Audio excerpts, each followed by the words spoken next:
విజయ Chandrika even breakfast news కి స్వాగతం.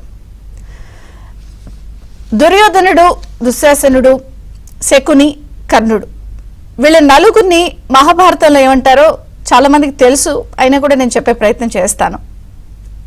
దుష్ట చతుష్టయం అని అంటారు. జనరల్గా సిస్టమ్ ఎలా ఉండాలి, ఎలా ఉండకూడదు అన్నప్పుడు వీళ్ళని చూపించి దుష్ట చతుష్టయం వ్యవహారాలు, వీళ్ళు చేసిన పనులని చెప్పి ఇలా ఉండకూడదు అని చెప్పే ప్రయత్నం చేస్తారు ఎవరికైనా సరే, టోటల్ సిస్టమ్ విషయంలో.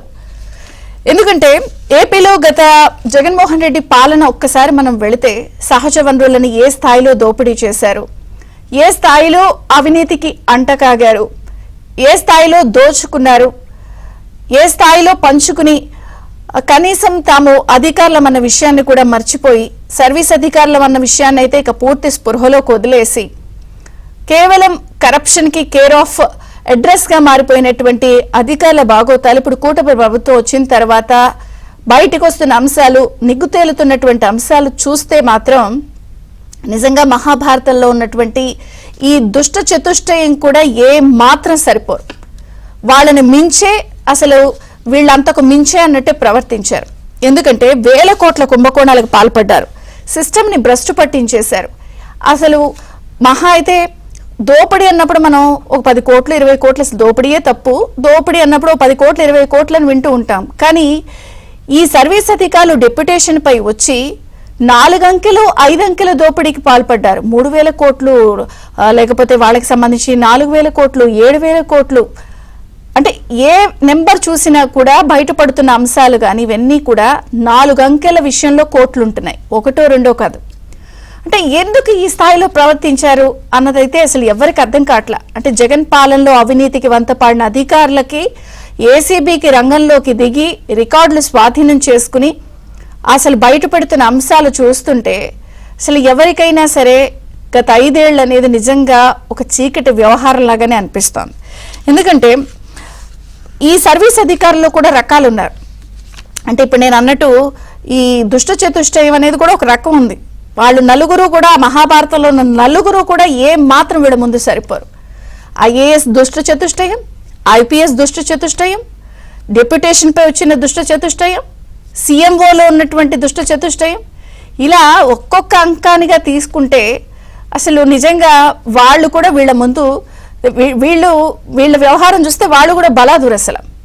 అయితే ఈ ఐఏఎస్, ఐపీఎస్, సీఎంఓల వ్యవహారం ఇంకొక రోజు మళ్ళీ మాట్లాడుకుందాం. ఈ రోజు మనం కేవలం డెప్యుటేషన్ పై సర్వీస్ అధికారులు ఎవరైతే ఇక్కడకు వచ్చి 1000 కోట్ల అవినీతికి పాల్పడ్డారో ఇప్పుడు ఈ కేసులు బుక్ అవడం ఏంటి, ఈ దోపిడీ ఏంటి, సిఐడి విజిలెన్స్ విచారణలు ఏంటి, ఏసీపీ కూడా రంగంలోకి దిగి మనీ ట్రయల్ వ్యవహారంలో రికార్డులు స్వాధీనం చేసుకోవడం ఏంటి, వారిపై లుకౌట్ నోటీసులు జారీ చేసేంత పరిస్థితి ఎందుకు వచ్చింది అన్నది అసలు ఇక్కడ తీవ్ర చర్చనీయాంశంగా మారింది.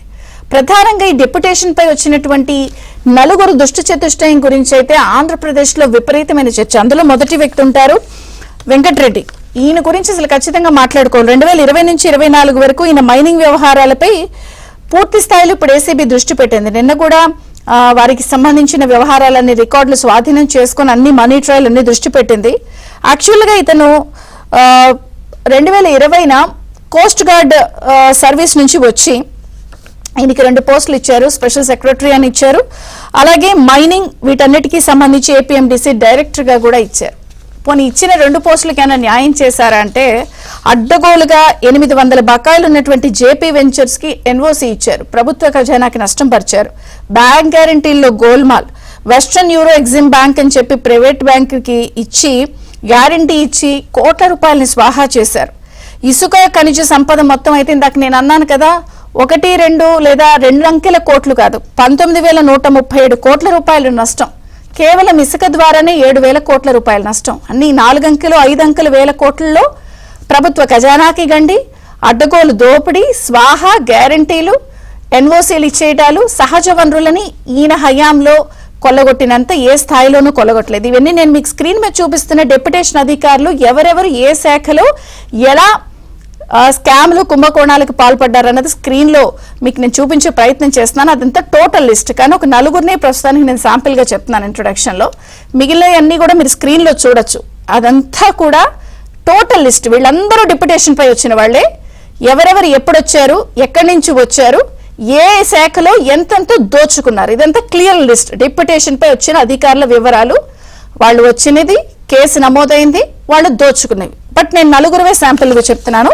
మొదటిది Venkatareddy, next Vasudev Reddy. So railway traffic service నుంచి వచ్చారు, ఆయన కూడా ఒక 2 పదవులు ఇచ్చారు. Beverages corporation breweries and distilleries డైరెక్టర్గా ఇచ్చారు. సో 5 ఏళ్లలో ఈయన 99,413 కోట్లు, అందులో 615 కోట్లే వచ్చినాయి, మిగిలిన 0.62%. అంటే అసలు మద్యం ద్వారా వచ్చిందైతే ప్రభుత్వ ఖజానాకి పూర్తి స్థాయిలో 18,000 కోట్ల రూపాయలు నష్టం వాటిల్లో చేశారు. 26 కొత్త కంపెనీలను పెట్టారు, 38 కొత్త బ్రాండ్స్ని తీసుకొచ్చారు. ఇదంతా కూడా వాసుదేవ్ రెడ్డి గారి దోపిడీ వ్యవహారాలు. ఇక ధర్మారెడ్డి గారు, ఈయన డిఫెన్స్ ఎస్టేట్ ఆఫీసర్గా డిప్యుటేషన్ పై వచ్చి ఓఎస్డీగా, జేఈఓగా, స్పెషల్ ఆఫీసర్గా ఈయన ఏపీకి వచ్చి టీటీడీ బోర్డుకి ఎప్పుడు రానటువంటి అంత చెడ్డ పేరు ఈయన హయాంలోనే వచ్చింది. లడ్డూల వ్యవహారంలో కుంభకోణం, లైన్లలో నిలబడి మజ్జిగిచ్చే వాళ్ళ వ్యవహారాల్లో కుంభకోణం, శ్రీవాణి టికెట్ల వ్యవహారం కుంభకోణం, ప్రతి అంశంలోనూ కుంభకోణం. ఇంక ఇంజనీరింగ్ పనులు చేసేటువంటి దానికి ప్రతి సంవత్సరం వచ్చేటువంటి 150 కోట్ల బడ్జెట్ ఉంటుంది. దాన్ని అంచనాలు పెంచేసి 1800 కోట్ల రూపాయలకి బడ్జెట్ని పెంచి అందులో కమిషన్ల రూపంలో దోచుకున్న వ్యవహారం. ఇక తుమ్మా విజయ్ కుమార్ రెడ్డి గారి దీనికి సపరేట్ వ్యవహారం. ఐఎన్పిఆర్ కమిషనర్గా వచ్చారు. 400 కోట్ల రూపాయలు జగన్ గారి ఛానల్కి యాడ్ల రూపం ద్వారా అవుట్ సోర్సింగ్ ఎంప్లాయీస్ని మొత్తం సాక్షి వారికి సంబంధించిన ఛానల్స్ ద్వారా రిక్రూట్ చేసి ఆ ఎంప్లాయీస్ కూడా లక్షల్లో జీతాలు ఖజానా నుంచి చెల్లించేసిన వైనం. అసలు ఎందుకు ఈ స్థాయిలో డెప్యుటేషన్ పై వచ్చిన సర్వీస్ అధికారులు సేవ చేయడానికి వచ్చి సేవ చేయడం మానేసి దోచుకుని దాచుకుని ఇన్ని కోట్ల కుంభకోణాలకి పాల్పడిందని ఎలా చూడాలి? అసలు ఆంధ్రప్రదేశ్ చరిత్రలో ఎప్పుడైనా ఈ డిప్యుటేషన్ అధికారులపై లుకౌట్ నోటీసులు జారీ చేసేంత పరిస్థితి వచ్చిందా? ఎందుకు ఈ స్థాయిలో ఒక ఏసీబీ విచారణలు కానీ, ఏసీబీ దాడులు కానీ, సిఐడి విజిలెన్స్ కేసులు నమోదవడం ఇవన్నీ ఎలా చూడాలి? అంటే డెప్యుటేషన్ కేర్ ఆఫ్ కరప్షన్గా మారిపోయిందా?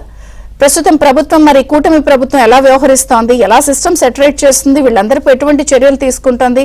పారిపోయేవారు చాలా మంది లిస్టులో ఉన్నారు. మరి అన్ని చర్చిద్దాం చిన్న విరామం తర్వాత ఎన్ని అంశాలపై చర్చ చేయడానికి. కానీ పూర్తి స్థాయిలో రాష్ట్రాన్ని కొల్లగొట్టి దోచుకోవడానికి వారు వేసినటువంటి పథకాలు అన్నీ కూడా పూర్తి స్థాయిలో ఇప్పుడు కూటమి ప్రభుత్వం వారందరిపై చర్యలకు సిద్ధమైంది. సో ఒక్కొక్కరిగా అందరిపై చర్యలు ప్రారంభమయ్యాయి. అసలు ఎందుకు ఇంత ఈ స్థాయిలో బరి తెగించారు? మరి కూటమి ప్రభుత్వం ఎన్ని సిస్టమ్ని ఎలా చక్కబెడుతుంది అన్నది కూడా ఇంకో పెద్ద ప్రశ్న. చర్చిద్దాం. మనతో పాటు జాయిన్ అయ్యారు టీడీపీ ఎమ్మెల్యే కూన రవికుమార్ గారు, సో మాజీ ఐఏఎస్ చంద్రవర్ధన్ గారు, మరి కాసేపట్లో బీజేపీ నాయకులు కూడా జాయిన్ అవుతారు. ఎమ్మెల్యే గారు నమస్తే, బ్రేక్ఫాస్ట్ న్యూస్ కి స్వాగతం. రవికుమార్ గారు మీతో ప్రారంభిస్తాను. నేను చెప్పినవి ఇవన్నీ ఒక 4 పేర్లు, వాళ్ళు ఎక్కడి నుంచి వచ్చారు, ఏ పని మీద వచ్చారు, వారికి ఇచ్చిన హోదా ఏంటి, ఎంత దోపిడీకి పాల్పడ్డారు అన్నది. మిగిలిన లిస్ట్ అంతా కూడా స్క్రీన్ లో చూపించాను. 10 మంది ఐఆర్ఎస్లు వచ్చారు. కానీ ఇచ్చిన హోదా మానేసి ఎలా దోచుకోవాలి, ఎలా లబ్ధి చేసుకోవాలి, జగన్ గారికి ఎంత ఇవ్వాలి, తామెంత తినాలి, ఇది కనపడుతుంది. ఏంటిదంతా అసలు చూస్తుంటే బయటపడుతున్న అంశాలు ఇంకా కొత్తగా ఉన్నాయి. ఇది ప్యానెల్లో ఉన్న పెద్దలు రిటైర్డ్ ఐఏఎస్ చంద్రబాబు గారికి, ఇతర పెద్దలకు, అట్లానే ప్రేక్షకులకి అందరికీ నమస్కారం. ఈరోజు మీరు చెప్పేది వాస్తవం. ఇది ఈ సాంప్రదాయం మీరు ఇంకొక 15 సంవత్సరాల క్రితంకి వెళ్తే వారి తండ్రి గారి నుంచే స్టార్ట్ అయింది. రాజశేఖర్ రెడ్డి గారు కూడా ఇటువంటి ఆఫీసర్స్ని, అంటే రైల్వేస్లో పనిచేసిన వాళ్ళని, లేకపోతే వేరేస్ ధర్మారెడ్డి లాంటి వాడిని, లేకపోతే ధనంజయ రెడ్డి లాంటి వాడు. ధనంజయ రెడ్డి ఢిల్లీ గ్రూప్ 1 ఆఫీసర్, ఇది నాట్ అన్ ఐఏఎస్.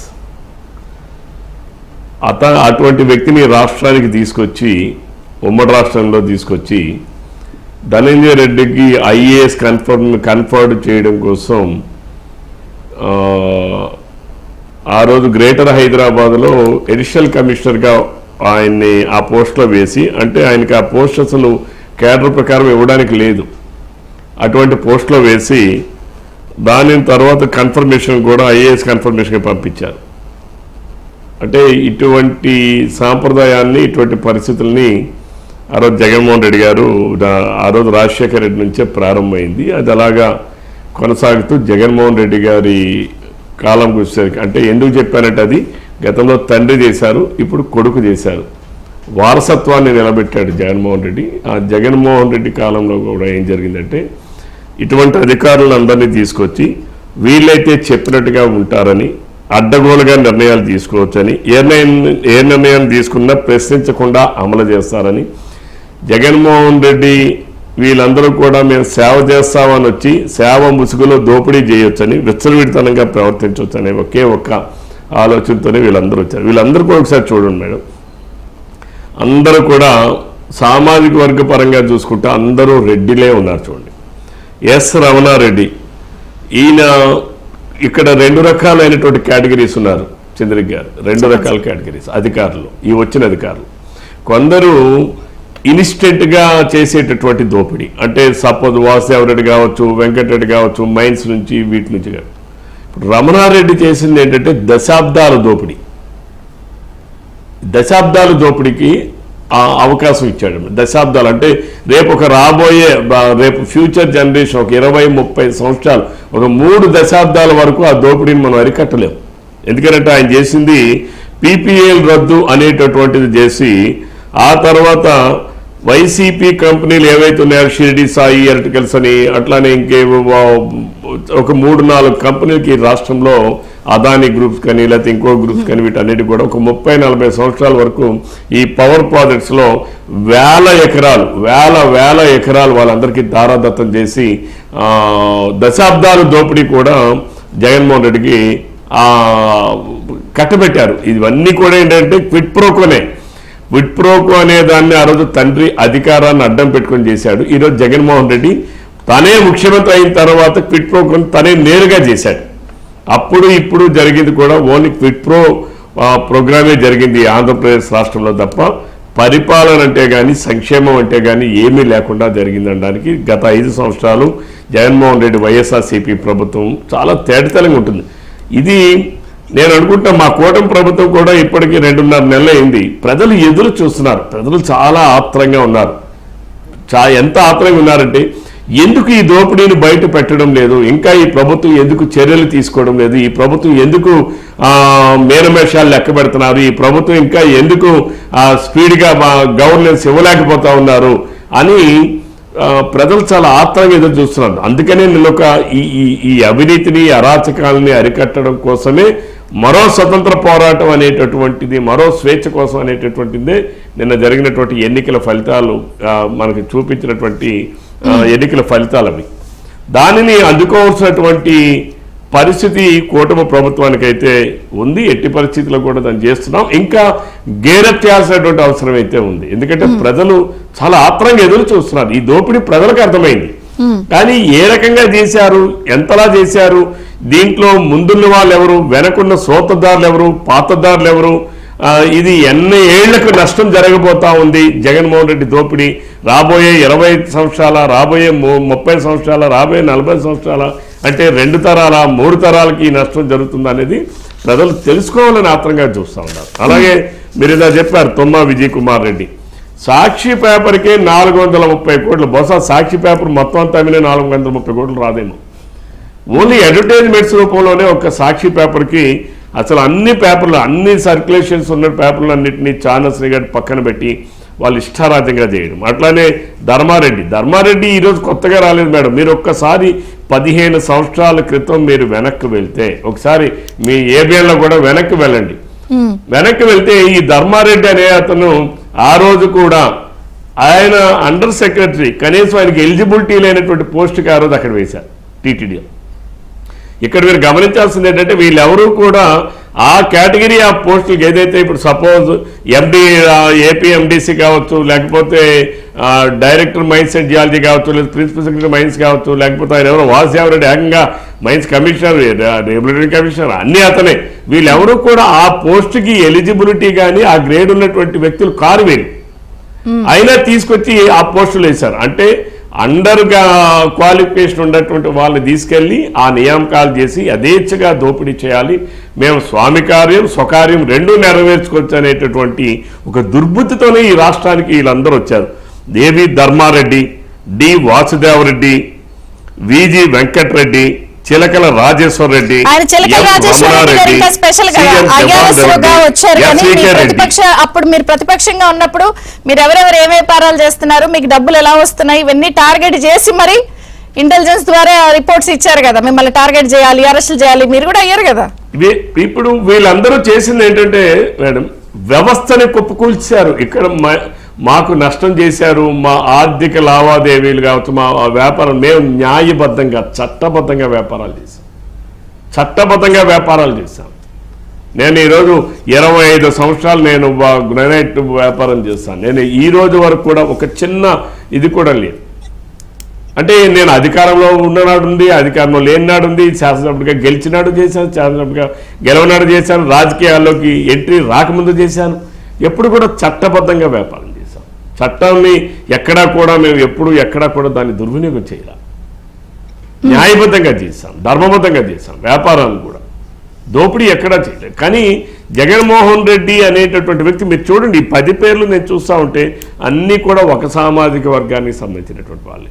వీళ్ళు ఇందులో కూడా కోస్ట్ గార్డ్ సర్వీసెస్ వాళ్ళు అక్కడెక్కడో కోస్ట్ గార్డ్ సర్వీసెస్ ఏంటి, ఇక్కడ ఆంధ్రప్రదేశ్ రాష్ట్రంలో అడ్మినిస్ట్రేషన్ సర్వీసెస్లో ఉన్న పోస్టులు నిర్వహించడానికి వాళ్ళకున్న కెపాసిటీస్ ఏంటి, అడ్మినిస్ట్రేటివ్ స్కిల్స్ ఏంటి, వాళ్ళకున్న అవగాహన ఏంటి, ఇక్కడ ఉన్నటువంటి ఈ చట్టాల మీద, వీటి మీద ఉన్నటువంటి ఆయా సంబంధిత శాఖల మీద ఉన్న చట్టాల మీద ఉన్న అవగాహన ఏంటి.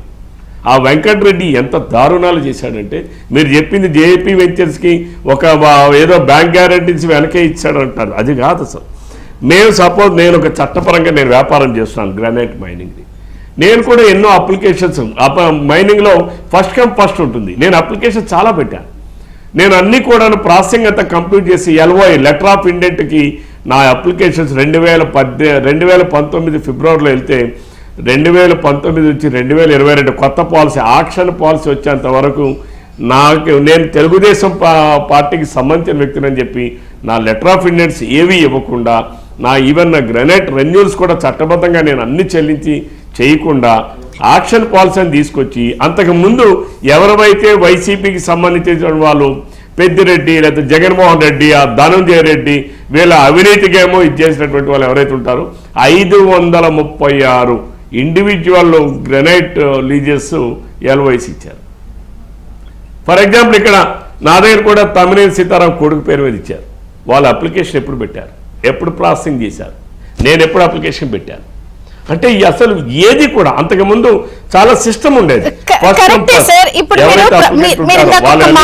మాట్లాడుతా ఏమని కొంచెం ప్రజలు చర్యల విషయంలో మేమేదో ఉపేక్షిస్తున్నామనో ఇలా టాక్ ఉందండి అని అంటారు. ఆ టాక్ చాలా బలంగా ఉంది. Point number 1. 2, ఇలా కేసులు విచారణలు అంటే మళ్ళీ ఇది టైం పాసే కదా, చర్యలు లేకపోతే ఎలా అన్నది ఇంకొక పాయింట్. 3, ఇప్పుడు అధికారులు చాలా మంది తప్పించుకునే ప్రయత్నం చేస్తున్నారు.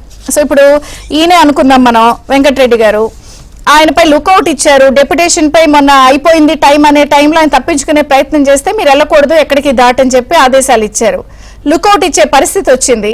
అంటే అలా తప్పించుకుంటున్నారు అంటే సిస్టంలో వాళ్ళ మనుషులు ఎవరో ఇంకా మీ మీద చర్యలు తీసుకోబోతోంది గవర్నమెంట్ అని సమాచారం బయటకు ఇచ్చేస్తున్నారు కదా, ముందు లోపల కూడా అవ్వాలిగా కొంత. మీరు ఒక్క మాట మీరు వాస్తవం గమనించారు. ఇప్పుడు ఎవరైతే కొంతమంది IPS అధికారులు నిన్న విచ్చలవిడిగా ఈ రాష్ట్ర సర్వనాశనానికి IPS అనే దాన్ని అడ్డం పెట్టుకుని చేశారో, ఆ వ్యక్తులు ప్రైవేట్ సంభాషణలో కొంతమంది ఎవరు చెప్తున్నారు, అందరూ మన మనుషులే ఉన్నారు, ఆ ACBలో మన వాళ్ళే ఉన్నారు, విజిలెన్స్లో మన వాళ్ళే ఉన్నారు, మీకేం భయం లేదు, ఏం కావాలంటే చెప్పండి అని చెప్తున్నారట. అంటే దే ఆర్ మేనేజింగ్, ఇంకా ఈ రాష్ట్రంలో మేనేజ్ చేస్తున్నారు. అందుకనే అసలు ఎందుకు ఇంత మైనింగ్, నేను ప్రభుత్వం దృష్టి కూడా తీసుకొని వెళ్ళాలేమో, అసలు హౌస్ కమిటీస్ కూడా వీటి మీద వేయాలి. నేను అడుగుతున్నాను, ఒక్క ACB విజిలెన్స్ అనే కాదు, హౌస్ కమిటీని కూడా వేయాలని నేను అనుకుంటున్నాను. ఎందుకంటే వేసే మంచిదేమో అని చెప్పి అనిపిస్తుంది. ఇక్కడ పంట బాగా రావాలనుకుంటున్నారు, పాటు పురుగుల మందు పిచికారీ చేసి పురుగులు కూడా తీయాలి కదా, 2 పాయింట్లు ఇక్కడ. ఎస్, అందుకని మీకు నేను ఏమంటున్నా అంటే చంద్రిక గారు, హౌస్ కమిటీస్ని ఎందుకు వేయాలనుకుంటే ఏజెన్సీస్ ఏదైతే ఎంక్వైరీ ఏజెన్సీస్ ఉన్నాయో, ఏజెన్సీస్ చేసినప్పటికీ కూడా కొన్ని వీటిపైన హౌస్ కమిటీస్ కూడా వేస్తే ఆ హౌస్ కమిటీస్ కూడా వెళ్ళి పరిశీలన చేసేటప్పుడు అనేక వాస్తవాలు కూడా ఇంకా తెలిసి వస్తాయి. ఎందుకంటే ఈ ఎంక్వైరీ సిస్టమ్స్ కూడా ఎలా ఉంటాయంటే, ఇప్పుడు మేము నిన్న మొన్న పేపర్లో చూసాను, విజిలెన్స్ వాళ్ళకి తిరుపతిలో ఎంక్వైరీ చేయమని ఇచ్చారు. ఎవరు చేయాలి? 2019 నుంచి 2024 వరకు ఉన్నటువంటి వాళ్ళని తీసుకెళ్ళి ఇప్పుడున్నటువంటి సీఈఓకేమో నోటీస్ ఇచ్చారు, నువ్వు రా నా ముందుకు రా. ఇప్పుడు ఉన్నటువంటి ఈఓ గారికి నోటీస్ ఇచ్చి నువ్వు నా ముందుకు రా, వచ్చి నువ్వు చెప్పు అంటే వీళ్ళు ఎవరిని ఏం చేయబోతా ఉన్నారు? ఏ రకంగా అసలు వాళ్ళ ఇన్వెస్టిగేషన్ ఏ రకంగా సాగుతా ఉంది? ఏ లైన్లో వెళ్తున్నారు అసలు వాళ్ళకి అసలు ఇచ్చిన పారామీటర్స్ ఏమిటి? దేనిపైన వాళ్ళు విచారణ చేయాలి? దానికి ఉన్నటువంటి పాతదారులు ఎవరు, సోతదారులు ఎవరు? మెయిన్ సోతదారులు, పాతదారులు, ఈ రెండు ఇంపార్టెంట్. వీళ్ళు ఎంతసేపు పాతదారుల వరకు వెళ్ళి సోతదారుల తాలూకా ఇన్వెస్టిగేషన్ చేయకపోతే ఆ ఇన్వెస్టిగేషన్ తాలూకా పర్పస్ ఏంటి? మాట్లాడదాం సార్. రాష్ట్ర ప్రధానికి తెలుసు అల్టిమేట్ బెనిఫిషరీ ఎవరో ఈ రాష్ట్రంలో, అల్టిమేట్ గా ఎవరు లబ్ధి పొందారు, ఈ రాష్ట్రాన్ని లూటీ చేశారు, లక్షలాది కోట్లు లూటీ చేశారని ప్రజలకు తెలుస్తా ఉంది. ఇన్వెస్టిగేషన్ ఏజెన్సీలకు తెలీదా? మాట్లాడతారు సార్. మాజీ ఐఏఎస్ చంద్రవర్ధన్ గారు ఉన్నారు, వారితో కూడా ఒక్కసారి మాట్లాడి నేను మీకు ఇస్తాను ఛాన్స్. చంద్రవర్ధన్ గారు నమస్తే, బ్రేక్ఫాస్ట్ న్యూస్ కి స్వాగతం. ఎమ్మెల్యే గారు చెప్పిన అంశాలు కొన్ని, నా ఇంట్రొడక్షన్ లో నేను చెప్పిన అంశాలు కొన్ని, ఎక్కడన్నా కూడా 2 అంకెలు 3 అంకెల దోపిడీ ఫిగర్స్ కోట్లలో కనిపించట్లా, 5 నెంబర్ 6 నెంబర్. ఏంటి అసలు ఇదంతా? సర్వీస్ అధికారులు డెప్యుటేషన్ పై వచ్చి ఏంటి దారుణాలు? బయటపడుతున్న అంశాలు చూస్తే మీకు ఆ రోజు ఈ రోజు పరిస్థితులన్నీ డెఫినెట్ గా రీకాల్ అయి ఉంటాయి. ఏంటిదంతా ఎలా చూస్తారు? సెటరేట్ అవుతుంది చంద్రిక గారు, అదేవిధంగా మన ఏబిఎన్ ప్రేక్షకులందరికీ నమస్కారం. వాస్తవానికి ఇది ఎందుకు జరుగుతుందంటే, అక్కడ వ్యవస్థ అడ్మినిస్ట్రేషన్ అంతా కుప్పకూరింది, నిర్వీర్యమైంది. ప్రమాణంతో కూడిన అడ్మినిస్ట్రేషన్ ని మనం చూసాం ఏ రకంగా గత ప్రభుత్వం అందించింది. అంటే వాళ్ళ స్వలాభాల్ని పెద్దపీట పెట్టుకొని వాళ్ళకు తొత్తులుగా ఉన్న వాళ్ళని వాళ్ళు ఎక్కువ ప్రాధాన్యం ఇవ్వడం జరిగింది. ఇప్పుడు ఆల్ ఇండియా సర్వీసెస్ ని అదొక వెసులుబాట, ఇతర రాష్ట్రాల నుంచి ఆల్ ఇండియా సర్వీస్ నుంచి అనేకమైన శాఖల నుంచి అధికారులను తీసుకోవచ్చు.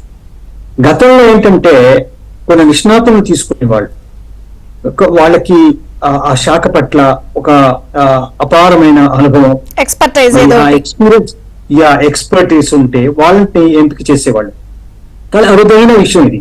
గతంలో మీరు చూస్తే డెప్యుటేషన్ లో వచ్చే వాళ్ళంతా కూడా ఒక సుదీర్ఘ కాలం పాటు వాళ్ళకున్న ఆ ప్రత్యేకమైన ఆ రంగంలో వాళ్ళకు నిష్ణాతులై మంచి అనుభవం, సెక్టర్ ఎక్స్పీరియన్స్ అంటారు, స్కిల్ సెట్స్ తో వస్తారు. కానీ మనం ఏం చూసాం గతంలో, ఇక్కడ వాళ్ళకు శాఖాపరమైన ఎలాంటి అనుబంధం లేకపోయినాగా, వాళ్ళకు అనుభవం లేకపోయినా, నాలెడ్జ్ లేకపోయినా, ఒక కోస్ట్ గార్డ్ అని ఒక వేరే ఇతర శాఖ నుంచి అంటే నేరుగా అడ్మినిస్ట్రేటివ్ లో ఉన్న ఎక్స్పీరియన్స్ కు భిన్నంగా వాళ్ళని తీసుకురావటం, తద్వారా ఒక కొత్త సంస్కృతిని మనం ఆ ప్రభుత్వం ప్రవేశపెట్టింది. దీని ద్వారా ఏం సంకేతాలు పోయాయి? మాకు అనుకున్న వాళ్ళని తీసుకుంటాం, మా వాళ్లకు నాలెడ్జ్ లేకపోయినా, స్కిల్ లేకపోయినాక మా పని చేసే వాళ్ళు కావాలా, ఒక సామాజిక వర్గాన్ని తీసుకొస్తున్నామని సుస్పష్టంగా ఒక సంకేతాలు పంపించారు. ఇది చాలా దౌర్భాగ్యమైన పరిస్థితి. దీన్ని మనం ఎట్టి పరిస్థితులు కూడా క్షమించలేదు లేదు. ఎందుకంటే వాళ్ళకి ఎలాంటి అనుభవం లేని వాళ్ళని ఇక్కడ కొత్తగా ఏర్పడిన రాష్ట్రాన్ని, అప్పుడే అడుగులు వేస్తుంది ఆ రాష్ట్రాన్ని, విడిపోయిన రాష్ట్రాన్ని ఏ రకంగా ఆ రాష్ట్రాన్ని ముందుకు తీసుకెళ్ళాలి, అనేకమైన సాంకేతికపరమైన కూడా అనే సమస్యలు ఉన్నాయి, పాలసీ ఓరియంటెడ్ ఇష్యూస్ ఉన్నాయి. మన నిష్ణాతులు ఏ రకంగా ఈ అడ్మినిస్ట్రేషన్ ముందుకు తీసుకురాగలరు, అలాంటి వాళ్ళని తీసుకోకుండా కేవలం వాళ్ళు చెప్పే పనులకి చేయటానికి సిద్ధపడిన వాళ్ళని తీసుకురావటం ద్వారా తప్పుడు సంకేతాలు పంపించారు. సంకేతాలే కాకుండా వ్యవస్థని నిర్వీర్యం చేశారు. మాకు వ్యవస్థ ఏమైనా కూడా మాకు పర్వాలేదు, ప్రమాణాలు ఎక్కడ పోయినా మాకు పర్వాలేదు, ఎందుకంటే వాళ్ళకి అధికారం ముఖ్యం కాబట్టి మేము ఉన్నంత అధికారంలో మేము ఏ రకంగా వ్యవస్థని కొల్లగొట్టాలి, ధనాన్ని కొల్లగొట్టాలి, మా స్వలాభాన్ని ఏ రకంగా ముందుకు తీసుకువెళ్ళనే ఉద్దేశంతోనే వాళ్ళు తీసుకొచ్చారు తప్ప. సో ఖచ్చితంగా ఒక విషయం చంద్రబాబు గారు మనందరం అంగీకరించాలి, ఏంటంటే వ్యవస్థను నిర్వీర్యం చేశారు. ఎలాంటి ప్రమాణాలు లేకుండా, ఎలాంటి క్వాలిఫికేషన్స్ లేకుండా అలాంటి వాళ్ళని తీసుకురావడం ద్వారా తప్పుడు సంకేతాలు పంపించారు. ఇప్పుడు తీరా వాళ్ళు వచ్చాక ఏం చేస్తారు? వాళ్ళు ఏ రకంగా తన గురుభక్తిని ప్రదర్శించడానికి ఏ మార్గాలైన కన్వెన్షన్స్ అన్ని కూడా తుంగలో తొక్కి వాళ్ళు మొత్తం వ్యవస్థని వాళ్లకు అందుబాటులో పెట్టడం ద్వారా వ్యవస్థకి కుప్పకూల్చారు. ఇప్పుడు ఉన్న ప్రభుత్వం చాలా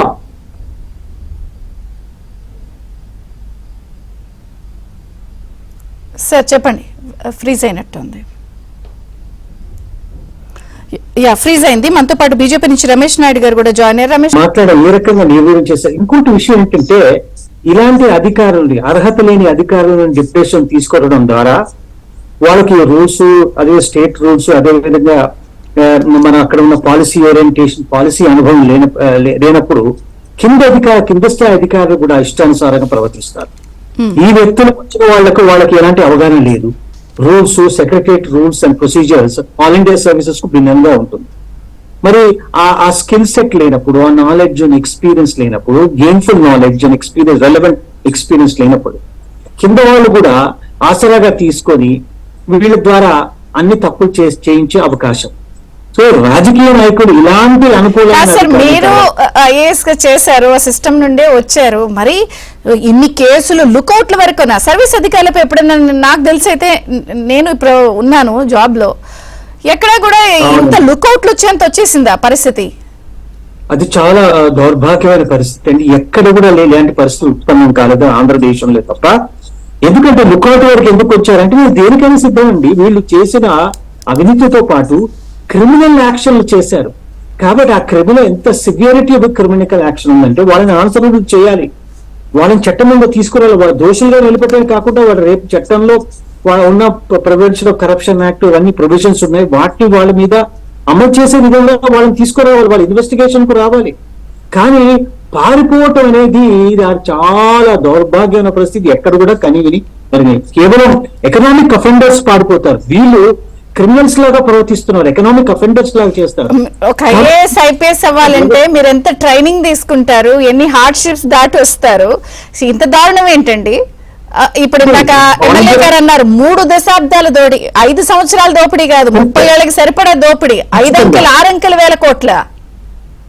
అంటే వాళ్ళకు ఎందుకంటే టోటల్ గా ఫ్రీ హ్యాండ్ ఇచ్చారు గత ముఖ్యమంత్రి గారు. మీరు ఏమైనా చేయండి, నా ఇంట్రెస్ట్ ని కాపాడండి, నాకు ఏం చేస్తారో తెలియదు, నా పనులు కావాలి. సో అలాంటి వాళ్ళని తీసుకొచ్చి రావటం ద్వారా మొత్తం వాళ్ళ ఇష్టానుసారం చేసేవాళ్ళు కావాలి. అక్కడ కింద స్థాయిలో అధికారులను కూడా వీళ్ళు తప్పు చేస్తున్నారు కాబట్టి వాడి అవకాశం కూడా వెయిట్ చేసుకొని వాళ్ళు కూడా దీన్ని కొల్లగొట్టారు. కాబట్టి సమిష్టిగా కొల్లగొట్టారమ్మా. ఆ వ్యవస్థని ఎలాగా డ్యామేజ్ చేశారంటే ఇలాంటి అధికారం తీసుకురావటమే తప్పు. అదే విధంగా చాలా మందికి వాళ్ళకి ఎలాంటి సుదీర్ఘమైన అనుభవం లేదు, అడ్మినిస్ట్రేషన్ లేదు, కోస్ట్ గార్డు లేకపోతే ఇతర గ్రూప్ బి సెంట్రల్ సర్వీసెస్ లో ఉన్న వాళ్ళకి ఇక్కడ పాలసీ మేకింగ్ లో, పాలసీ ఇంప్లిమెంటేషన్ లో అది కూడా కీలకమైన శాఖలు. ఇన్ఫర్మేషన్ పద్ధతి వాళ్లే కదా. ఇప్పుడు నిజంగా సరే పై వాళ్ళు చెప్పారా అని అనుకుందాం, ఇందులో పాసిబిలిటీస్ లేనివి రాయొచ్చు కదా, బుక్ లో రాసి ఇది పాసిబిలిటీ రాదు అన్నప్పుడు రేపు పొద్దున్న ఏదైనా జరిగినప్పుడు మేము ఆ రోజు చెప్పామండి, లేదా ఇది పాసిబిలిటీ కాదని అన్నప్పుడు కొంత సేఫ్ గార్డ్ అవుతారు కదా. ఇప్పుడు ఆయన అన్నారు ఎమ్మెల్యే గారు, ఇది ఇప్పటి నుంచి కాదండి 15 ఏళ్ళు వెనక్కి వెళ్తే వైఎస్ రాజశేఖర రెడ్డి గారి హయాంలో అప్పుడు కూడా ఇలా వేల కోట్లు దోచుకున్నప్పుడు జగన్ గారి ద్వారా అప్పుడు అధికారులు ఇరుక్కున్నారు. మరి ఇప్పుడు అధికారంలో వచ్చి ఆయన సీఎం గా ఉన్నప్పుడు ఇరుక్కుంది వీళ్లే కదా. అంత స్పృహ లేదా? చెప్పింది విజయకుమార్ గారు చెప్పిన విషయం కరెక్ట్ అండి. ఎందుకంటే వీళ్ళు ఒకవేళ ప్రశ్నించే వాళ్ళు అయితే వీళ్ళు అక్కడ తీసుకునే వాళ్ళు కాదు, వీళ్ళు ముందుగా తీసుకుంటారు. వాళ్ళకి బంధుత్వం ఉందో లేకపోతే కులప్రీతి ఉందో అదేమి అంశాలు, నేను చెప్పింది వాళ్ళు చేస్తారని ఆ షరతుతో వీళ్ళందరికి నేరుగా రావటం కాదు, వీళ్ళు ముందుగానే ఆయనని కలుసుకొని ముందే చేసి ఈ పనులు చేయాలి, నేను అన్ని చేసి పెడతాను, మీకు ఎలాంటి వాటికైనా నేను సిద్ధంగా ఉన్నాను, నేను రెడీ అని చెప్పిన తర్వాత వాళ్ళని తీసుకుంటారు. వీళ్ళకి కేవలం ఏదో ప్రాసెస్ ఆఫ్ సెలెక్షన్ లో రాలేదు వీళ్ళెవరు, వీళ్ళు అన్నది కూడా వాళ్ళ యాంటిసిడెంట్స్ ని వాళ్ళు మనకు అనుకూలంగా ఉన్నారా లేదా, మరి అదే విధంగా ఆ పార్టీకి సంబంధించిన వ్యక్తులు కూడా వీళ్ళని ఇంటర్వ్యూ చేసేసి ఇన్ఫార్మల్ గా చేసి సిఫారసు ఇవ్వడం జరుగుతుంది. ఆ తర్వాత ముఖ్యమంత్రిని కలిసిన తర్వాతనే వీళ్ళకి పోస్టింగ్స్ ఇవ్వడం జరుగుతుంది. డెప్యుటేషన్ లో వచ్చిన అధికారులు ముఖ్యంగా మన ఆంధ్రప్రదేశ్ లో ఏం చూసామంటే, వాళ్ళు ముఖ్యమంత్రి డెప్యుటేషన్ రాకముందు ముఖ్యమంత్రి గారిని ఢిల్లీలో కలవటం, ఇతర ప్రాంతాల్లో కలవటం, లేకపోతే నేరుగా అమరావతికి వచ్చేసి కలవటం అక్కడ గుంటూరులో. కలిసిన తర్వాత వాళ్ళని వాళ్ళు చూసుకుంటారు. ఆడ కింద స్థాయి అధికారులు కూడా చెప్తారు సీఎంఓ ఆఫీస్ లో, మీరు ఈ పనులు చేయాలి, ఇది సిద్ధపడితేనే రావాలి. వాడు అన్నిటికీ సిద్ధపడి తెగించి సిద్ధపడి రూల్స్ వదిలేసి అన్ని వదిలేస్తే ఇదనమాట. బీజేపీతో కూడా మాట్లాడి నేను మీకు ఛాన్స్ ఇస్తాను. రమేష్ నాయుడు గారు నమస్తే. ఎవరో పబ్లిక్ కామెంట్స్ పెడుతున్నారు, వీళ్ళందరూ అసలు అపరిచితుడి సినిమాలో లాగా శిక్షించాలి అని. కానీ మీ కూటమి ప్రభుత్వం ఏమో చట్టం న్యాయ ప్రకారం శిక్షిస్తాము అని చెప్తున్నా కూడా అసలు వాళ్ళేమో దొరికే పరిస్థితి లేదు, లుకౌట్లు ఇచ్చే పరిస్థితి వచ్చింది, పారిపోయే పరిస్థితి వచ్చింది. బట్ అన్ని డైరెక్షన్స్ లో ఉచ్చు బిగుసుకుంది ఈ దోపిడీ వ్యవహారంలో. ఏం చెప్తారు? పెద్దలందరికీ నమస్కారం అండి. ఈ రాష్ట్రానికి సంబంధించినటువంటి మైన్స్ కు సంబంధించినటువంటి చరిత్ర తిరగేసినట్లయితే రాజారెడ్డి గారి కుటుంబానికి ప్రత్యేకమైనది. వాళ్ళు దేవన్ నుంచి కూడా రాజకీయాలు చేయడానికి కానీ ఫ్యాక్షన్ చేయడానికి కానీ నమ్ముకున్నటువంటి ఒకే ఒకటి మైన్స్. ఆ మైన్స్ కూడా ఎక్కడంటే కడప జిల్లాకు సంబంధించినటువంటి మా ప్రాంతం మంగంపేట నుంచి. రాజారెడ్డి గారు కూడా ఏం చేసేవాళ్ళంటే ఆనాటి అధికారులను భయపెట్టుకొని నయానో భయానో పొద్దుటి నుంచి సాయంత్రం వరకు తీసినటువంటి ఆ కెమికల్ గ్రేడ్ ని అంతా కూడా రాత్రిపూట తోలేసి ఉదయాన్నే మెజర్మెంట్స్, ఈ రోజు మాదిరి ఆ సాంకేతిక పరిజ్ఞానం ఉండేది కాదు. ఉదయానికల్లా డస్ట్ తోటి ఆ గుంతలంతా కూడా నింపేసేవాళ్ళు. అంటే మైన్స్ కు సంబంధించినటువంటి విషయంలో ఒరిజినల్ క్వాంటిటీని లెక్కేయడానికి కూడా ఆ రోజు అవకాశం లేకుండా ఎన్నో రకాలుగా తీసేవాడు అనేటువంటి విషయం ఈ ప్రాంతంలో ఉన్నటువంటి వాళ్ళందరికీ కూడా బాగా తెలుసు. అంటే ఈ రాష్ట్రానికి సంబంధించి జగన్మోహన్ రెడ్డి గారు కూడా ముఖ్యమంత్రి అయిన తర్వాత ఒక యూనిట్ గా తీసుకుని దాన్ని రకరకాలుగా విభజన చేశారు. అధికారులందరూ కూడా తనకు కావాల్సినటువంటి వ్యక్తులను కూర్చోబెట్టుకుని చాలా మంచిగా వర్క్ డివిజన్ చేసుకున్నారు. హై ప్రాఫిట్, లో ప్రాఫిట్. హై ప్రాఫిట్ వచ్చేది మినరల్స్, విద్యుత్, ఇప్పుడు లిక్కర్ సంబంధించిన 3 అంశాలు జగన్మోహన్ రెడ్డి గారు డైరెక్ట్ గా మానిటరింగ్ చేయడం. దానికి సంబంధించినటువంటి అధికారులందరినీ కూడా ఫోకల్ పాయింట్ లో ఎవరిని పెట్టాలి, వాళ్ళు పెట్టేటువంటి అర్హత ఉన్నటువంటి వాళ్ళు ఎవరైతే కాన్ఫిడెన్షియల్ గా ఉంటుంది, ఎక్కడి నుంచి తేవాలి. ఈ రాష్ట్రానికి సంబంధించి గతంలో పనిచేసినటువంటి వాళ్ళే ఉండకూడదు, ఈ రాష్ట్రంలో ఉన్నటువంటి వ్యక్తులతో సంబంధాలు ఉండకూడదు. ఈ రాష్ట్రానికి సంబంధించిన వాళ్ళు ఎవరన్నా ఉన్నారంటే అది 100% రాజశేఖర రెడ్డి గారి యొక్క ఫ్యామిలీకి భక్తి ప్రదర్శించే వాళ్ళు ఉండాలని చెప్పే ఉద్దేశంతో డిప్యుటేషన్ మీద బయట నుంచి తెచ్చుకున్నారు. అలాగే తర్వాత ల్యాండ్ ఇలాంటివన్నీ ఏం చేశారంటే ద్వితీయ తృతీయ శ్రేణి వాళ్ళ అప్పచెప్పారు. ఇంకా ఎర్రచందనం ఏదైతే ఉందో ఎర్రచందనానికి సంబంధించి చూడండి, ఈ రోజు కూడా 19 మంది కూలీలు పట్టుకోవడం జరిగింది. కానీ గత ప్రభుత్వ హయాంలో ఏ రోజు పట్టుకునే వాళ్ళు కాదు. అధికారులు, పోలీస్ వ్యవస్థ అంతా కూడా చూస్తున్నట్టు ఉండేది. ఎందుకు పట్టుకోవడం అనేది చేస్తే స్మగ్లింగ్ జరుగుతుంది అనుకుంటారు కదా. అసలు పట్టుకోకుండానే ఉంటే అంటే మా సమయంలో మా కాలంలో ఎర్రచందనం స్మగ్లింగే జరగలేదు, ఎక్స్పోర్ట్ జరగలేదు అనేటువంటి భ్రమింప చేయడానికి పట్టుకొని వాళ్ళందరినీ అరెస్ట్ చేసి వాళ్ళ యొక్క లారీలు సీజ్ చేసినట్లయితే మీడియాలో కథనాలు వస్తే స్మగ్లింగ్ జరుగుతుంది అనేటువంటి విషయం కొంత ప్రపంచానికి తెలుస్తుంది. కాబట్టి దాన్ని పూర్తి స్థాయిలో మభ్యపెట్టడం కోసం కరోనాను చాలా ఆసరాగా చేసుకున్నారు. కరోనా సమయంలో పేషెంట్లు ఏ విధంగా అయితే పక్క రాష్ట్రాలకు తీసుకుపోయారో ఆ విధంగా ఎర్రచందనాన్ని ఆ విధంగా తీసుకుపోయారు. సో ఇప్పుడు మనం అర్థం చేసుకోవాల్సిన విషయం ఏంటంటే ఈ విధంగా ల్యాండ్ 1-2-3 వర్గాలకి, ఎర్రచందనాన్ని 1-2 సంబంధించినటువంటి ఇంపార్టెంట్ వాళ్ళ క్యాబినెట్ లో ఉన్నటువంటి పెద్దలకి, ఈ మైన్స్ లేకపోతే వైన్, ఈ శాండ్ సంబంధించిన ఇప్పుడు చెప్తున్నటువంటి అనేక రకాలైనటువంటి హై ప్రాఫిట్ ఉన్నటువంటి వాటిని వీళ్ళు జగన్మోహన్ రెడ్డి గారు డైరెక్ట్ మానిటరింగ్ చేశారు. దాంట్లో క్రియాశీలక పాత్ర ఏ అధికారులు చేశారు ఇప్పుడు వరకు పెద్దలు చెప్పారు. కానీ ఒక విషయం మనం అర్థం చేసుకోవాలి, ఈ రాష్ట్రానికి సంబంధించిన కానీ దేశానికి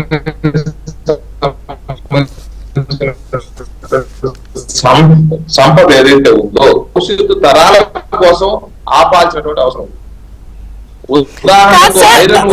ఒకటి చెప్పండి రమేష్ నాయుడు గారు, మీరు గాని ఎమ్మెల్యే గారు గాని జరిగిపోయిన అంశం మాట్లాడుతున్నాం, ఇప్పుడు కూడా ఇంకా జరుగుతుందని ఆంధ్రజ్యోతి వేస్తుంది.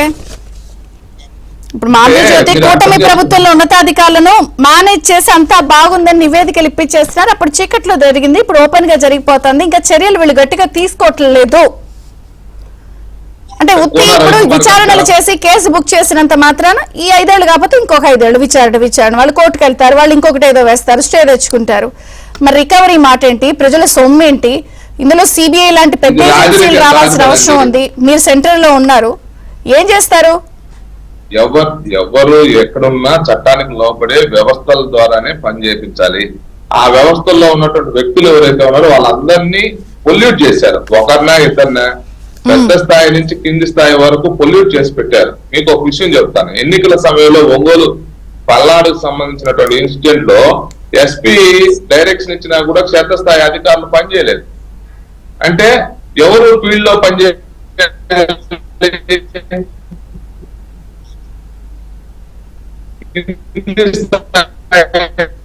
అధికారులు, ఆ కింది స్థాయి అధికారులు ఎవరైతే ఉన్నారో అటువంటి మార్గదర్శనం చేసినా కూడా కింది స్థాయి అధికారులు దాన్ని ఫాలో అయ్యేటువంటి పరిస్థితి లేదు.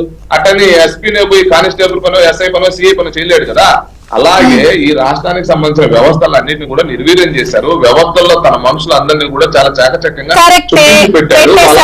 మీ ప్రభుత్వం వచ్చింది, నేటికి సహకరిస్తున్న వైసీపీ అస్మదీయ అధికారులు అంతా సక్రమంగానే ఉందని ప్రభుత్వానికి నివేదికలు ఇస్తున్నారు. ఏం చేస్తారు? ఇస్తున్నారు. అందుకే మన ఎమ్మెల్యే గారు చెప్పారు కదా, రాష్ట్ర ప్రజలు ఏదైతే ఆశించారో చాలా వేగవంతంగా నిర్ణయాలు జరగాలని చెప్పి అంత వేగం పొందుకోవాల్సినటువంటి అవసరం ఉంది. ఆ వేగానికి తగ్గట్టు వ్యవస్థల్లో మార్పు కోసం శ్రీకారం చుట్టాలి. ఇప్పటికి కూడా రెవెన్యూలో ట్రాన్స్ఫర్ జరగలేదు. ఇప్పటికి కూడా పంచాయతీరాజ్ వ్యవస్థలో మార్పులు జరగలేదు. ఆ పంచాయతీ రాజులో ఉన్నటువంటి అధికారులు ఎవరైతే ఉన్నారో వాళ్ళందరినీ కూడా ఇప్పుడు అవునన్నా కాదన్నా పక్క వైఎస్ఆర్సీపీకి సంబంధించినటువంటి క్యాడర్ కొంత తెలుగుదేశం, బీజేపీ లేకపోతే ఇతర పార్టీలకి వచ్చారు. ఎన్నికల ముందర, ఎన్నికల తర్వాత వస్తున్నారు. వాళ్ళ ఇన్ఫ్లుయెన్స్ కూడా కొంత ఉంది. లేకపోతే ఎన్నికైనటువంటి ప్రజాప్రతినిధుల్ని ఎలా మచ్చిక చేసుకోవాలో పాలసీ మేకర్స్ అందరికి కూడా తెలుసు. మిస్మరైజ్ చేయాలో వాళ్ళకి తెలిసినటువంటి విద్య. ఈ రోజు ఒక్కరోజు కేబినెట్ మంత్రులుగా వచ్చినటువంటి వాళ్ళకి అన్ని తెలిసిపోవు, వాళ్ళకి అన్ని అనుభవం లేం కాదు. అందరూ 40 years ఇండస్ట్రీ కాదు చంద్రబాబు నాయుడు గారు. చంద్రబాబు నాయుడు గారి మాదిరి 40 years అనుభవం ఉన్నటువంటి వాళ్ళు కాదు. కాకపోతే ఒకటి సరే, ఆ 40 years ఇండస్ట్రీ దాని అనట్లేదు, కానీ జనరల్ గా మీ ప్రభుత్వం మీద హై ఎక్స్పెక్టేషన్స్ ఉన్నాయి. రిజల్ట్ ఓరియంటెడ్ గా విపరీతంగా రిజల్ట్స్ ఎక్స్పెక్ట్ చేసేస్తున్నారు పబ్లిక్. ఒక నిమిషం, కోన రవికుమార్ గారు పాయింట్, ఇంకా ప్రభుత్వాన్ని మిస్లీడ్ చేసే తప్పుడు నివేదికలు అధికారులు ఇస్తున్నారు. వైసీపీ అస్మదీయ అధికారుల కింద పనిచేస్తున్నారు. ఒకటి రికవరీ మాట ఏంటి? ఇలా దాడులు విచారణల వరకేనా రికవరీ?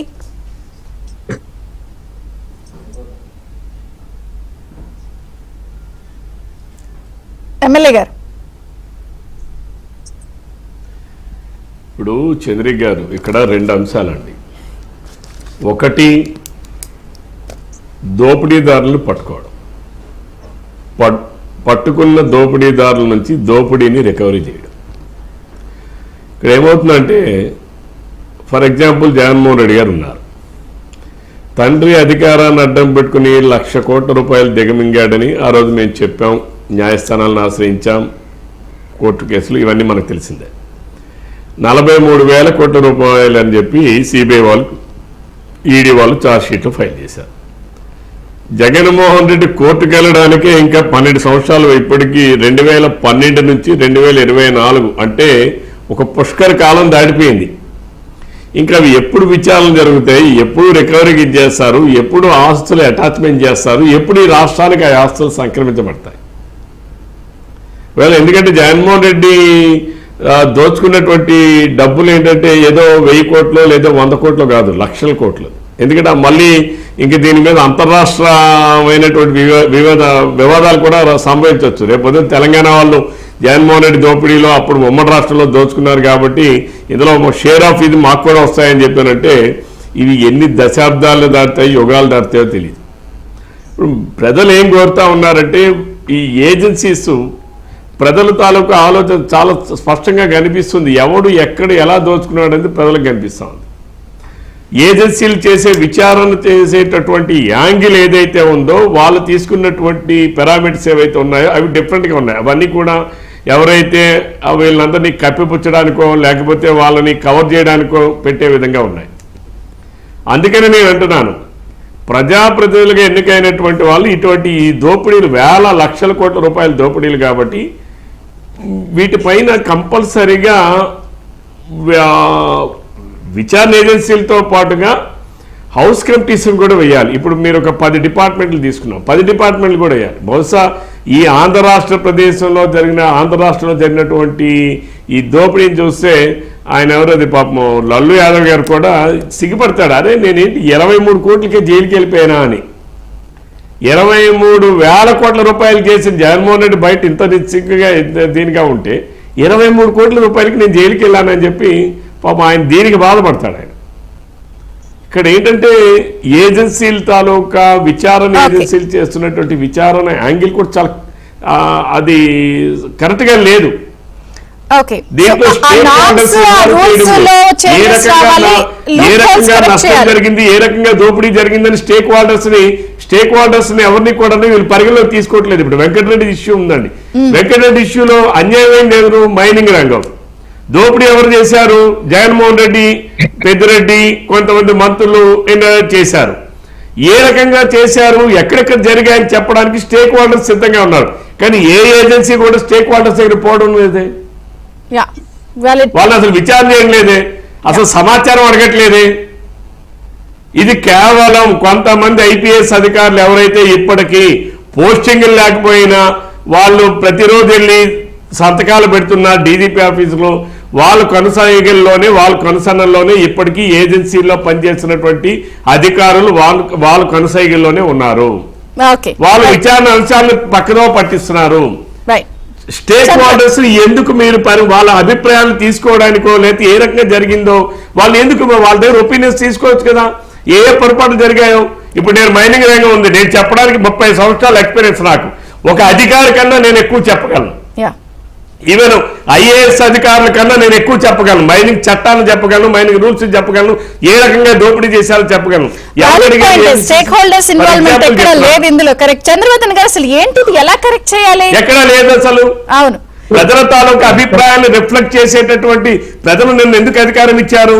జగన్మోహన్ రెడ్డి దోపిడీని అరికట్టాలి, జగన్మోహన్ రెడ్డి దోపిడీని ప్రపంచానికి చెప్పాలి, ఎవరైతే దొంగలు ఉన్నారో వాళ్ళందరినీ కూడా జైలుకి పంపించాలి లేకపోతే రికవరీ చేయాలని ప్రజలు అధికారం ఇచ్చారు. మరి ప్రజల అభిప్రాయాన్ని వెలుపుచ్చేది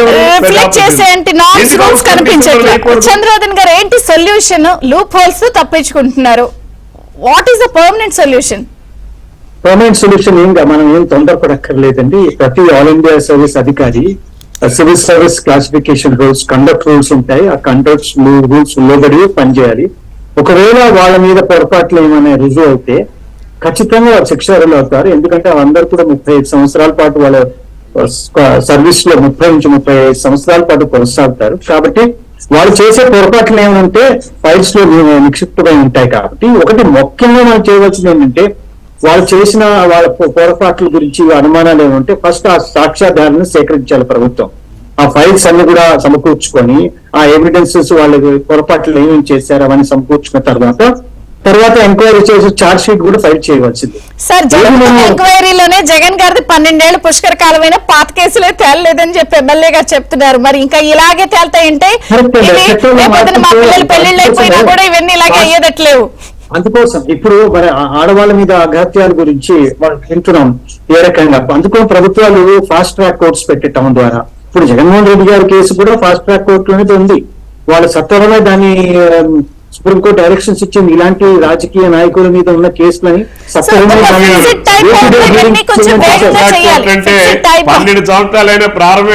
సంవత్సరాలైనా అవ్వలేదు సార్. అదే మనం ఏమైనా కూడా చట్టం లోపలి చేయాలి. 12 సంవత్సరాలు అయింది. అవును, అందుకని ముందు వాళ్ళ ఆస్తుల మీద కూడా మనం ఏ రకంగా వాళ్ళు జప్తు చేయొచ్చా, వాళ్ళ మీద ఏమన్నా. ఎందుకంటే ఇవన్నీ కూడా రేపు ప్రభుత్వం ఏ చర్య తీసుకున్నా కూడా అది రేపు కోర్టులో దాన్ని క్వశ్చన్ చేస్తారు. కాబట్టి వీళ్ళు ఏది చేసినా కూడా ఎస్పెషల్లీ ఈ కరప్షన్ రిలేటెడ్ కేసెస్ లో చాలా పకడ్బందీగా చేయాలి. నేను అనేది ఇలా జరుగుతుంది అని భయం ఒంట్లో రానప్పుడు ఈ సిస్టమ్ లో ఉన్న లూప్ హోల్స్ ఆబ్వియస్లీ తప్పించుకుంటారు, అందరూ ప్రయత్నిస్తారు. లల్లు యాదవ్, జయలలిత గారు ఏ రకంగా శిక్షార్హులయ్యారు, చట్టం వెళ్ళకపోయినా కూడా ఖచ్చితంగా. రమేష్ నాయుడు గారు, అంటే ఈ ఏసీబీలో సిఐడిలో సరిపోవేమో, సిబిఐ ఏమన్నా రావాల్సిందని కోరతారా? అది రాష్ట్ర ప్రభుత్వం ఉత్తరం పెట్టాల్సినటువంటి అవసరం ఉంది.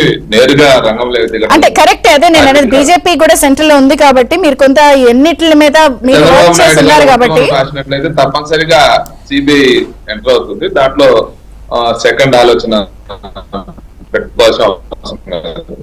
ఓకే, పాయింట్ అది. ఇందా కూన గారు అన్నట్టు, ఎమ్మెల్యే గారు అన్నట్టు ఒక పాయింట్, కొంచెం నామ్స్ గైడ్ లైన్స్ కూడా మార్చాలి. స్టేక్ హోల్డర్ ఇలాంటి విషయాల్లో కూడా కొంచెం ఏమైనా కేంద్రం ఇన్వాల్వ్ అయ్యి కొంత రూల్స్ మార్చే బ్రాడర్ ఆస్పెక్ట్ కూడా ఏమన్నా చేసే ఆలోచన ఉందా? అంటే ఇంత జరుగుతున్నప్పుడు ఏపీ ఒక మోడ్ ఆఫ్ ఎగ్జాంపుల్ లా ఉన్నప్పుడు చట్టం సరిగ్గా ఉంటే సరిపోదండి. చట్టాన్ని అమలుపరిచే వ్యక్తి కూడా సరైనటువంటి వ్యక్తి ఉండాలని అంబేద్కర్ గారు ఎప్పుడో చెప్పారు. రాజ్యాంగం విషయంలో కావచ్చు, ఇంకోటి కావచ్చు, అన్ని విషయాల్లో వర్తిస్తుంది. మీకు నేను ఒక ప్రాక్టికల్ ఎగ్జాంపుల్ చెప్తాను. అన్నమయ్య ప్రాజెక్టు కూలిపోయింది ఇసుక మాఫియా కారణంగా, నిర్లక్ష్యం కారణంగా. నష్టపోయినటువంటి వాళ్ళకి ఈ రోజుకి కూడా న్యాయం చేయలేదు. దాని మీద కోర్టుకు పోయినాము. కోర్టుకు చెప్పాము, అయ్యా ఈ ప్లాస్టిక్ పట్టల కింద నివాసిస్తున్నారు, వాళ్ళకి ఇల్లు కూడా లేవు, వాళ్ళకు ఉపాధి హామీ లేదు, ఇలాంటి విషయాల మీద సమగ్రమైనటువంటి ఎంక్వైరీ చేయండి అన్ని విషయాల మీద అని చెప్పి. వేల కేసెస్ ఇంకా పెండింగ్ లో ఉన్నాయి. ఇంకా మొన్న మనం ఆయన ఆళ్ళ రామకృష్ణారెడ్డి గారు కూడా కేసు వేస్తే సుప్రీంకోర్టు వ్యవస్థల్లో ఉన్నటువంటి లోపాలను అందుకే అంటున్నాను, ఎమ్మెల్యే గారు అన్నట్టు లూప్ హోల్స్ ని కూడా సెట్ చేసి కొంత మారిస్తే గానీ ఇవి సెట్ కావు. అంత ఈజీ కాదు. వ్యవస్థల్లో లోపాలని వాళ్ళు చాలా చక్కగా వాడుకుంటున్నారు. వ్యక్తుల్లో మార్పు రావాలి, వ్యవస్థల్లో మార్పు రావాల్సిన అవసరం ఉంది. మనందరం దాని మీద చర్చ పెట్టాలి. దాని మీద మనం అందరం కూడా చర్చ పెట్టాము. అర్థవంతమైనటువంటి చర్చలు రావాలి. దాన్ని అందిపుచ్చుకుని ముందుకు పోయేటువంటి నవతరం కూడా ముందుకు రావాలని చెప్పి కోరుకుందాం. అంతే. థ్యాంక్ యూ ఎమ్మెల్యే గారు కూన రవికుమార్ గారు, థ్యాంక్స్ ఫర్ జాయినింగ్.